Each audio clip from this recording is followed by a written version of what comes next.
जनकपुर में बारात टिके हुए बहुत दिन हो जाते हैं। अयोध्या नरेश दशरथ महाराज बच्चों को कहते हैं कि जाओ और अब विदाई के लिए अनुमति ले लो। राम जी अपने भाइयों के साथ रनिवास में पहुंचते हैं और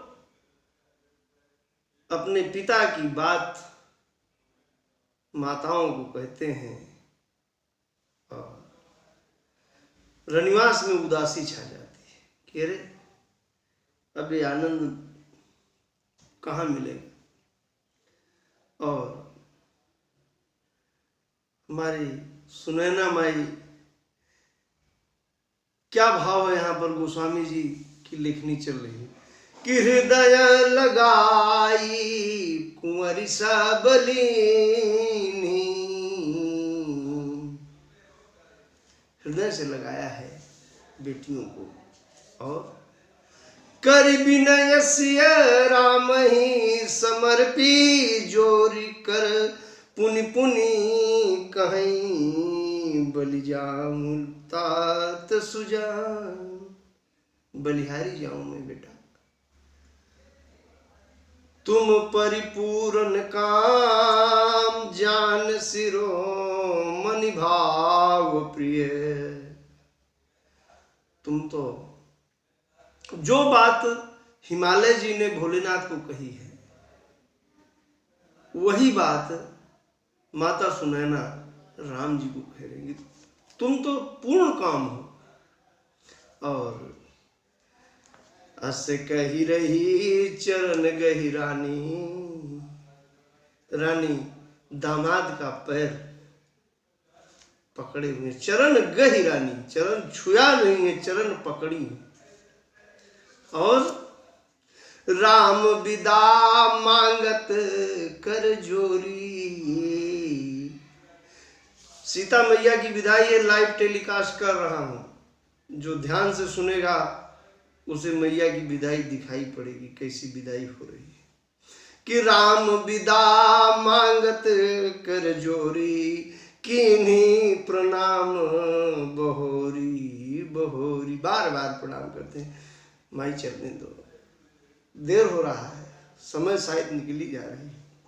और माताएं बेटियों को विदा करती हैं। स्थिति बहुत कहने की जरूरत नहीं है, सब लोग बेटियों की विदाई कैसे होती है, उसमें क्या क्या होता है, वही स्थिति है वहां पर भी। और हमारे जनक जी की क्या स्थिति है, हर पिता की वो स्थिति होती है। गोस्वामी जी लिख रहे हैं कि जिस समय सीता जी विदा हो रही हैं, हमारे जनक जी का क्या हाल है कि बंधु समेत तो जनक तब आए, प्रेम उमगिलोचन जल छाए, सिय बिलो की। बिटिया रो रही है, बिटिया रो रही है, माताएं विदा कर रही हैं, माताओं से बार बार जो है माताओं के गले लगती है, सखियां अलग करती हैं। फिर ये जैसे कि बछड़े से, बछिया से गौ माता बिलग हो तो जैसे छटपटाती हैं, वो बिलख रही हैं। यही स्थितियां तो होती हैं हम लोगों की भी, बेटी की विदाई में ऐसे ही तो होता है। सिया बिलो की धीरता भागे रहे, कहावत परम विरागी। गोस्वामी जी किसी को नहीं छोड़ रहे, परम विरागी कहलाते थे जनक जी, विदेह नाम था। और उनका धैर्य जवाब दे रहा है। गोस्वामी जी की लेखनी चल रही है बैठे बैठे अयोध्या में कि लीनी राय उरलाई जानकी, लीन राय उरलाई जानकी, मिटी महामर्याद ज्ञान की। ज्ञान की महान मर्यादा समाप्त। जनक जी की स्थिति है, बेटी की विदाई ये होती है। हमारे जनक जी बहुत तरीके से नारी धर्म कुल रीति बेटी को सिखाते हैं। और विदाई डोली चल पड़ी है और सभी लोग रुक जाते हैं, लेकिन जनक जी दशरथ जी के साथ चले जा रहे हैं। दशरथ जी कहते हैं बहुत दूर आ गए हो महाराज, वापस, अब आपको वापस चले जाना चाहिए।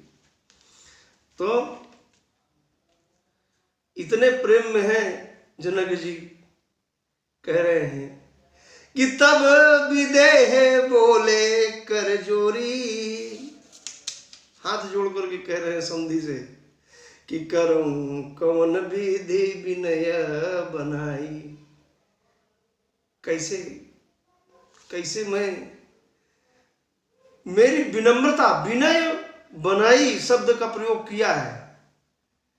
कैस करूं कौन विधि विनय बनाई, कैसे कौन से शब्द क्या बोलूं मैं। महाराज मोहि दीनी बड़ाई, आपने मुझे बड़ा सम्मान दिया। बेटे को ब्याहने आए थे, बेटी के पिता को इतनी इज्जत दिए हैं, इतनी इज्जत दिए हैं कि बेटी का पिता कह रहा है होना चाहिए ऐसे। और बारात रास्ते में फिर वैसे वापस अयोध्या पहुंची है बारात। अयोध्या वासियों ने भी, जो लोग यहाँ पर थे, इन्होंने पूरा बंधनवार वगैरह पूरा सजा उजा करके रखा है। एक एक गली, एक एक चौराहा बिल्कुल सजा हुआ है। और महल के सामने पहुंचती है डोली, सोने की थाल में मंगल गाते हुए, वो धूप चंदन रोली जो भी पूजा के लिए लेकर के चलती हैं महिलाएं। वहाँ पर गाना बजाना, सब मंगल गीत गाए जा रहे हैं। आरती उतारी जाती है और आरती उतारने के बाद चारों जोड़ों को घर के अंदर ले जाया जाता है। और गोस्वामी जी लिख रहे हैं, जैसा हम लोगों के यहाँ होता कि निगम नीति कुल रीति करी, अर्घ पावड़े दे, बधुन सहित सुत परिचि सब चली लवाइन के। अर्घ देते हुए बेटे और बहू को लेकर के अंदर चल रहे हैं। धूप दीप नैवेद्य वेद विधि, धूप दीप नैवेद्य सारी तैयारी है। और जो गोस्वामी जी यहाँ पर लिख रहे हैं, आज तक किसी कथावाचक ने बोला नहीं होगा, मेरी चुनौती, कि चार सिंहासन सहज सुहाए, जनु मनोज निज हाथ बनाए, तिन पर कुंवर बैठारे, तिन पर कुंवर बैठारे, सादर पाय पुनीत पखारे। चारों वर, चारों दुल्हन सिंहासन पर बैठाए गए हैं और माताएं सादर पैर धो रही हैं। किसका? वर और वधू का। आज तक किसी ने कहीं से बोला नहीं होगा, लेकिन बाबा लिख रहे हैं तो मैं बोलूंगा। ये हमारे समाज में ऐसी परंपरा नहीं है कि बेटे और बहू के पैर छुए जाएं। किया है, मैंने समाज शास्त्र का अध्ययन किया है, तो कुछ आदिवासी जनजातियां हमारे यहाँ हैं जहां पर ये इस परंपरा का निर्वहन होता है। मैंने इस परंपरा का निर्वहन होते हुए देखा नहीं है, लेकिन सुना है लोगों से। और ऐसा क्यों करते हैं? समाजशास्त्री पक्ष, बहू जब घर में आई है तो जिस समय वो आई है उस समय आपके यहाँ लक्ष्मी जी के रूप में आई है। आपके यहाँ धन धान्य पुत्र पुत्री इनको बढ़ाने के लिए आई, तो वो देवी है, वो पूजनीय है। जब आपके यहाँ बाद में और सब पूजन वगैरह होने के बाद में जब बहू हो जाएगी, उस समय फिर वो अपने सास ननंद और उनका सम्मान करेगी और उस तरीके से करेगी जैसा कि उस जनजाति के लोगों ने मुझको बताया। तो 12 बार आरती कर रही, बार बार आरती कर रही हैं। और स्थिति यह है कि जन्म रंक जन पारस पावा। ऐसा लग रहा था जैसे कि भिखारी को पारस पत्थर मिल गया, इतने खुश।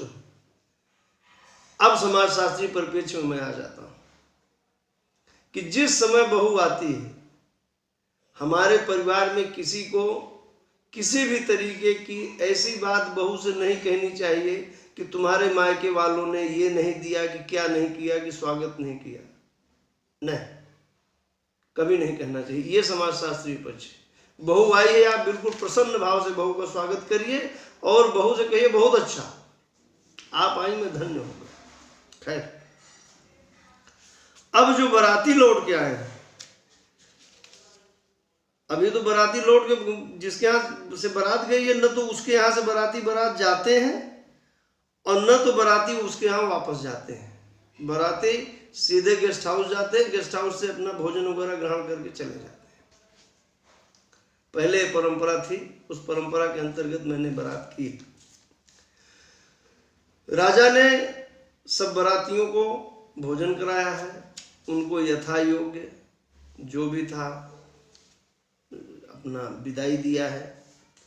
इन्होंने तो बहुत कुछ दिया है, वाहन वगैरह तक दे दिया है। तो हम लोगों को चाहिए कि बारात अगर गए हैं, शादी का सिस्टम ऐसा बनाए कि बारात जाएं, बारात से लौट करके घर जाएं, दूल्हा दुल्हन को आशीर्वाद दें, वहाँ से दूल्हे के पिता कुछ दें। भाई, सब दुल्हन के पिता की जिम्मेदारी नहीं है कि मिलना दुल्हन के पिता से ले लीजिए, नहीं, आप दीजिए, आप बेटा ब्याह हैं। खैर, अब जो गुरुजी लोग हैं, विश्वामित्र और वशिष्ठ जी को लेकर के भवन के अंदर आए और उन दोनों की पूजा की है। उनको रहने के लिए वो स्थान दिया है जो उनके रनिवास के एकदम नजदीक है। ये सम्मान है। पंडित जी को बाहर मड़ैया में लगा दो गद्दा, नहीं। जो आपके यहाँ आपके बच्चों की शादी में पुरोहित आया है, उसका पूर्ण सम्मान करिए। और मैं तो देखता हूं कि सबसे ज्यादा कंजूसी पंडित जी को दक्षिणा देने में होती है।